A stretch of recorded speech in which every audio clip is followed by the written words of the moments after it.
독성이 있는 뱀이 지속적인 위협이라면 당신은 무엇을 하겠습니까? 1980년대 일본의 시골에서는 거의 400명이 하부뱀에게 공격당했습니다. 이 위험에 맞서기 위해 일본은 대담한 해결책인 몽고스를 도입했습니다. 처음에는 완벽해 보였지만 상황은 빠르게 통제 불능으로 치달았습니다. 이 실험이 어떻게 실패로 돌아갔는지, 더 큰 위기를 초래했는지 함께 알아보세요. 이것은 일본의 몽고스 실험과 그 예상치 못한 결과에 대한 이야기입니다. 1. 해독제의 문제. 1980년대 초 일본은 독성뱀 공격, 특히 하부뱀으로 인한 심각한 공공건강 위기를 겪고 있었습니다. 1980년에만 약 400명이 물렸고 불행히도 일부는 목숨을 잃기도 했습니다. 이는 이 생물들이 초래하는 엄청난 위험을 강조했습니다. 일본에는 다양한 독성뱀이 있지만 가장 큰 위협은 하부와 동부 구렁이 같은 큰 뱀에서 옵니다. 이 뱀들은 방울뱀과 퍼프 에더와 같은 가족 관계에 있으며 산호뱀과 코브라는 그들의 먼 친척입니다. 이러한 위험한 생물들을 이해하는 것은 일본 인구가 직면한 위협의 명확한 그림을 그리는 데 도움이 됩니다. 상황을 더욱 심각하게 만든 것은 오랜 시간 동안 뱀독에 대한 해독제가 없었다는 점입니다. 해독제가 개발되었을 때에도 피해자에게 전달하는 데 큰 장애물이 있었습니다. 해독제는 액체 형태로 냉장이 필요했기 때문입니다. 그러나 뱀 공격이 가장 흔한 시골 지역에서는 적절한 저장 시설과 전기가 부족해 해독제를 제때 보관하거나 전달하는 것이 거의 불가능했습니다. 이러한 외진 지역의 사람들은 위험에 처해 있을 뿐 아니라 생존에 대한 지속적인 위협과 함께 살아야 했습니다. 이러한 도전 과제를 고려할 때 일본의 과학자들은 전통 의학이나 복잡한 기술에 의존하지 않는 혁신적인 해결책이 필요하다는 것을 알았습니다. 그들은 다른 접근 방식을 고려하기 시작했습니다. 이 뱀들의 자연 포식자를 찾을 수 있을까요? 독의 면역이 있을 뿐만 아니라 뱀을 사냥할 수 있는 동물이 있다면 어떨까요? 이렇게 일본의 과학 역사에서 가장 예상치 못한 실험 중 하나가 시작되었습니다. 과연 독을 다룰 수 있는 동물이 이 치명적인 위기를 극복하는 열쇠가 될 수 있을까요? 이 몽고스 해결책, 일본의 대담한 실험. 1979년 약 30마리의 몽고스가 하부뱀 개체수를 조절하기 위해 일본의 아마미 오시마 섬에 도입되었습니다. 이 자연 포식자들이 뱀의 수를 줄이고 결과적으로 인간과의 조우 위험을 낮추기를 바랐습니다. 몽고스는 인도, 방글라데시, 네팔 등 아시아 일부 지역에 자생하는 동물로 코브라와 같은 독성뱀을 포함한 작은 동물을 사냥하는 능력으로 잘 알려져 있습니다. 이들은 몸에 있는 독특한 수용체 덕분에 뱀독에 대한 특별한 저항력을 가지고 있어 물림에도 면역입니다. 민첩하고 빠르며 날카로운 이빨을 가진 몽고스는 풀 속에 숨어있는 치명적인 뱀에 맞서기에 완벽한 후보처럼 보였습니다. 뱀 물림에서 생존하고 위험한 동물을 사냥하는 것으로 명성이 자자한 몽고스는 일본의 뱀 문제 해결책이 될 수 있을 것 같았습니다. 하지만 자연은 종종 기대를 저버리곤 합니다.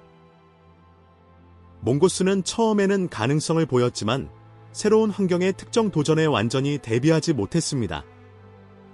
자연 포식자가 없고 그들이 원래 살던 곳에서 직면했던 위협이 거의 없는 생태계에 방출되자 몽고스의 존재는 예상치 못한 방식으로 균형을 깨기 시작했습니다.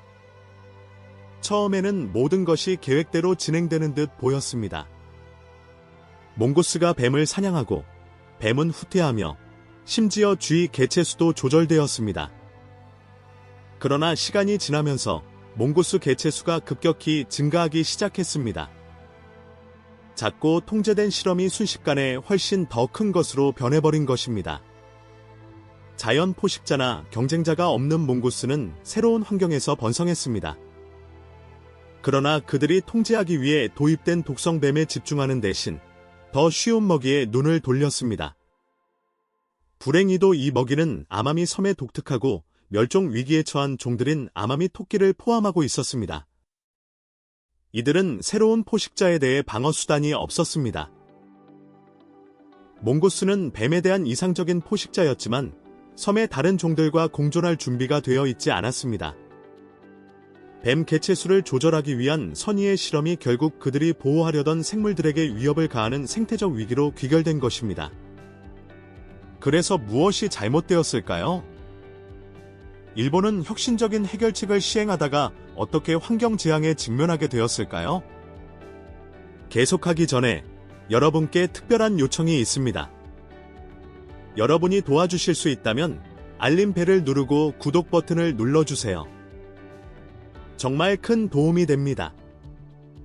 여러분이 그렇게 해주신다면 저와 제 팀은 여러분을 위해 이 프로그램을 더욱 개선하기 위해 최선을 다할 것을 약속드립니다. 약속할게요.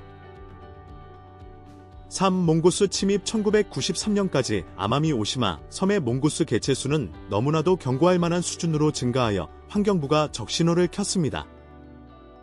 문제의 원인은 뱀을 통제하기 위해 도입된 몽고스 개체수가 급격히 증가하여 2000년까지 약 10,000마리에 달했기 때문입니다. 그렇다면 뱀 개체수는 줄어들었나요? 기술적으로는 그렇지만 몽고스가 이 감소에 책임이 있지는 않았습니다. 몽고스는 독성 먹이에 별로 관심을 보이지 않았습니다. 표면적으로는 완벽한 해결책처럼 보였지만 몽고스는 민첩성과 속도로 유명하여 하부뱀과 같은 뱀의 강력한 상대가 될 수 있었습니다. 이론적으로는 잘 작동해야 했습니다. 또한 몽고스는 독에 대한 민감도를 줄이는 특별한 아세틸콜린 수용체를 가지고 있어 다른 동물보다 물림에서 살아남을 수 있습니다. 게다가 진화는 그들에게 빠른 반사신경과 날카로운 이빨을 제공하여 치명적인 타격을 가하는데 완벽하게 적합하게 만들었습니다. 하지만 중요한 단점이 있었습니다. 몽고스는 주행성인 반면 하부는 야행성이었습니다. 이는 두 종이 서로 만날 가능성을 낮추어 몽고스의 뱀 사냥 효과를 최소화했습니다. 설사 그들의 일정이 겹친다 해도 몽고스는 독성뱀을 사냥할 동기가 별로 없었습니다. 쥐와 토끼 같은 더 쉬운 먹이가 쉽게 구할 수 있는데 왜 에너지를 소모해야 하겠습니까? 이는 어려운 미식 요리와 패스트푸드 중 선택하는 것과 같습니다. 이 경우 미식 요리는 물릴 수 있습니다. 몽고스는 독성뱀에 집중하기보다는 섬의 더 취약한 종들의 눈을 돌렸습니다. 아마미 토끼는 자연 포식자가 없는 상태에서 수천 년 동안 섬에서 진화해온 생물로 쉽게 사냥당하는 대상이 되었습니다. 이미 멸종 위기에 처해 있었고 남아있는 개체수가 적었던 이 토끼들은 몽고스 개체수가 증가함에 따라 더욱 큰 위험에 처하게 되었습니다. 아이러니컬하게도 뱀 위협을 줄이기 위해 도입된 생물이 결국 뱀보다 더 큰 문제로 발전하게 되었습니다. 한 지역 보존 활동가는 이렇게 말했습니다. 치료가 병보다 더 나빠진 것과 같았습니다. 이제 이 실험이 통제 불능 상태로 치달았다는 것은 분명했습니다. 처음에는 해결책으로 도입된 몽고스가 침입종이 되어 섬의 섬세한 생태계를 파괴하고 있었습니다.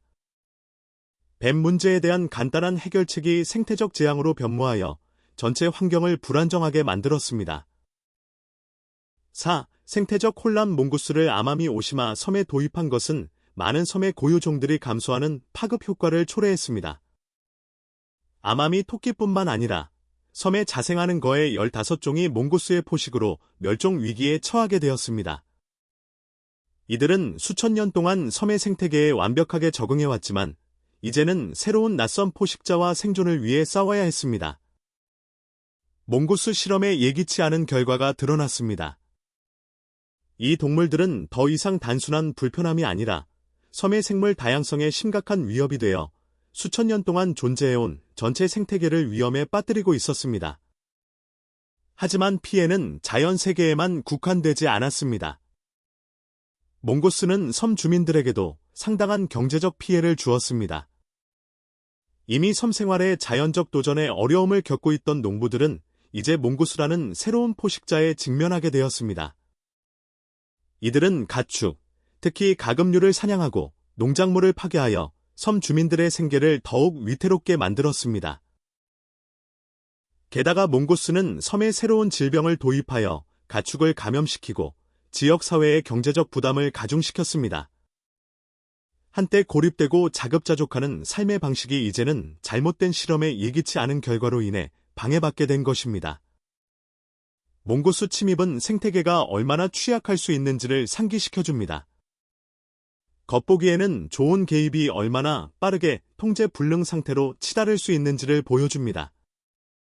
인간의 생명을 보호하기 위한 노력은 결국 환경과 지역 경제를 모두 위협하게 되었습니다. 일본의 아마미 오시마 섬에서 몽고스 침입을 퇴치하기 위한 야심찬 실험이 해결책을 제시할 수 있을까요? 아니면 인간의 개입과 자연의 적응 사이의 균형에 대한 더 깊은 질문을 제기할까요? 5. 몽고스 퇴치의 고군분투. 이 흥미로운 실험에서 일본의 아마미 오시마 섬에서 증가하는 뱀 문제를 해결하려는 시도가 놀라운 전환을 겪었습니다. 몽고스 개체 수는 시간이 지남에 따라 상당한 변화를 보였고, 그래프는 침입종을 다루기 위해 설정된 함정의 수를 보여줍니다. 이들은 일반적인 함정이 아니었습니다. 몽고스를 특정적으로 잡기 위해 맞춤 제작된 함정으로 독특한 형태와 크기로 다른 동물이 잡히지 않도록 보장했습니다. 2005년부터 주민들과 다른 사람들로 구성된 몽고스 사냥꾼 팀이 섬의 숲과 산을 순찰하고 있습니다. 그들의 임무는 몽고스를 포획하고 제거하는 것입니다. 이 노력은 막대한 자원, 재정적 자원과 인적 자원이 필요했습니다. 이 동물들을 퇴치하기 위한 노력에 약 2,500만 달러가 소요된 것으로 추정됩니다. 이 작업은 벅차고 섬의 모든 사람들이 이 침입종의 영향을 느끼면서 압박감이 엄청났습니다. 하지만 상황은 그리 간단하지 않았습니다. 많은 사람들이 뱀 위협을 해결하는 긴급성을 이해했지만 다른 사람들은 갈등을 겪었습니다. 몽고스는 섬의 토착종은 아니지만 환경에 적응하여 의존하게 되었습니다. 이는 도덕적 딜레마를 초래했습니다. 퇴치 노력을 계속해야 할까요? 아니면 몽고스를 생태계의 일부로 보존할 다른 해결책을 찾아야 할까요? 퇴치 과정은 길고 도전적이었습니다. 20년 이상 걸쳐 매년 함정을 설치하고 모니터링을 계속했습니다. 몽고스 개체 수가 서서히 감소함에 따라 마침내 성공이 다가오고 있음을 알 수 있었습니다. 2018년에 일본은 아마미 오시마 섬이 공식적으로 몽고스가 없는 섬이 되었다고 자랑스럽게 발표했습니다. 이 놀라운 노력은 거의 25년에 걸쳐 진행되었으며 여기에는 함정뿐만 아니라 특별히 훈련된 탐지견과 지속적인 모니터링, 아마미 몽고스 버스터라는 헌신적인 팀이 포함되었습니다.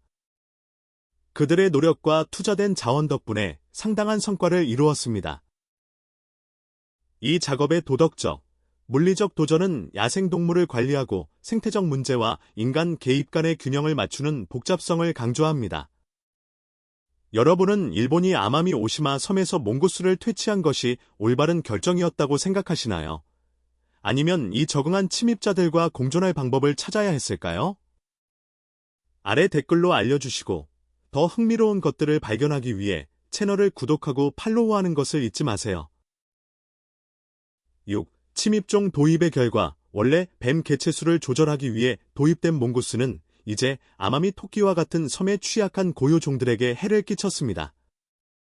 아마미 오시마는 유네스코 세계유산으로 지정된 아열대 지역으로 희귀한 종들이 서식하고 있습니다.